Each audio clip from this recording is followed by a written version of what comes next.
اس رب سے کیوں نہ محبت کروں جو اپنی خدائی میں اکیلا تھا، چاہتا تو اکیلا ہی رہتا، محض اپنے کرم سے مجھے پیدا کیا، اس کے بعد مجھے کہا چند سالوں کی زندگی دے، تجھے میں اپنی خدائی میں ساتھ شامل کر لوں گا، اس حوالے سے کہ تو میرا بندہ، میں تیرا رب ہی رہوں گا، لیکن میں بھی ہمیشہ کے لیے ہوں، تجھے بھی ہمیشہ کے لیے رکھوں گا، میرا حکم بھی چلتا ہے، جو خواہش کرتا ہوں وہ ہو جاتا ہے، تجھے بھی جنت دوں گا، اس میں جو تو خواہش کرے گا وہ تجھے ملے گی۔ جب آپ یہ چیز سوچتے ہیں کہ یار میں 50-60 سال کی زندگی دوں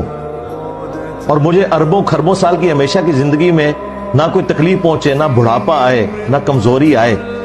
میرا حکم بھی چلے،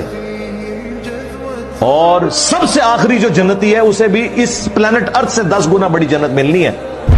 10 زمینیں ملنی ہیں، بخاری مسلم میں الفاظ ہیں، جو آخر میں جنت میں جائے گا۔